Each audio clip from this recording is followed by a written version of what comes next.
Hi dears, welcome back. സാരിയൊക്കെ കൊടുത്ത് ready ആയിട്ട് നിൽക്കുന്നത് ഇന്നൊരു കല്യാണത്തിന് പോകാൻ പോവാണ് കേട്ടോ. ഇന്നത്തെ കല്യാണം കുറച്ച് സ്പെഷ്യലാണ്. എന്താണെന്ന് വഴിയെ പറയാവേ. ഒരുങ്ങിയതിന് ശേഷം കുറേ നേരമൊക്കെ വെയിറ്റ് ചെയ്ത് നിൽക്കേണ്ടി വന്നിട്ടുണ്ടായിരുന്നു. അതിനുശേഷം ഞാൻ വന്ന് സാരിയൊക്കെ ഒന്നും കൂടി റെഡിയാക്കി സെറ്റാക്കി ഇറങ്ങിയപ്പോഴേക്കും ഇക്ക വന്നിട്ടുണ്ടായിരുന്നേ. പക്ഷേ ബൈക്കിലാണ് വന്നത്. അതുകൊണ്ട് തന്നെ ഇത്തിരി ബുദ്ധിമുട്ടായിരുന്നു സാരി ഉടുത്ത് ബൈക്കിൽ പോകാമെന്ന് പറയുന്നത്. എന്നെ സംബന്ധിച്ച് ഇത്തിരി ടാസ്ക് പിടിച്ചൊരു പരിപാടിയാണ്. എന്നാലും കുഴപ്പമില്ല, കല്ലമ്പലം വരെ പോയാൽ മതി. അതിനുശേഷം കാർ എടുത്തിട്ട് പോകാമെന്ന് പറഞ്ഞിട്ടുണ്ടായിരുന്നു. കാർ എടുത്ത് നേരെ പോയത് ഉമ്മച്ചി അടുത്തോട്ടാണ്. അവിടുന്ന് പൊന്നൂനെയും കുഞ്ഞാവേയും കൂട്ടിയിട്ടാണ് കേട്ടോ നമ്മൾ പോകാനായിട്ട് പോകുന്നത്.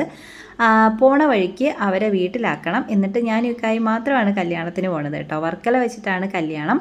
അപ്പോൾ അതേ ഈ കുഞ്ഞു ചെക്കൻ എൻ്റെ കയ്യിൽ കിട്ടിയിട്ടുണ്ടായിരുന്നു. പിന്നെ കുറേ നേരം അവനുമായിട്ട് കളിച്ച് ഇങ്ങനെ ഇരുന്ന് കേട്ടോ.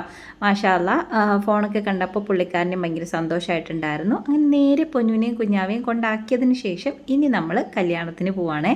എവിടെയാണ് കല്യാണം എന്ന് ചോദിച്ചാൽ, ഇപ്പോൾ കുറച്ച് ദിവസമായിട്ട് ഞാൻ ഇടുന്ന വീഡിയോസിൽ വെഡ്ഡിങ് വർക്കിൻ്റെ കാര്യം പറഞ്ഞിട്ടുണ്ടായിരുന്നില്ലേ. അപ്പോൾ അവർ കല്യാണം വിളിച്ചിട്ടുണ്ടായിരുന്നു. ആ കല്യാണത്തിനാണ് കേട്ടോ വന്നത്. വർക്കല ആനന്ദ് ഓഡിറ്റോറിയത്തിൽ വെച്ചിട്ടായിരുന്നേ കല്യാണം. ഇവിടെ വന്നപ്പോൾ വണ്ടി ഇടാൻ വേണ്ടിയിട്ട് ഇച്ചിരി ബുദ്ധിമുട്ടായിരുന്നു കേട്ടോ. നല്ല തിരക്കായിരുന്നു. പിന്നെ എങ്ങനെയൊക്കെയോ നമ്മൾ കാറൊക്കെ പാർക്ക് ചെയ്ത് നേരെ ഓഡിറ്റോറിയത്തിലോട്ട് പോയി. ഓഡിറ്റോറിയം കാണാൻ തന്നെ ഒരു വീടിൻ്റെ ലുക്കായിരുന്നു കേട്ടോ. നല്ല രസമുണ്ടായിരുന്നു, മാഷാ അല്ലാ.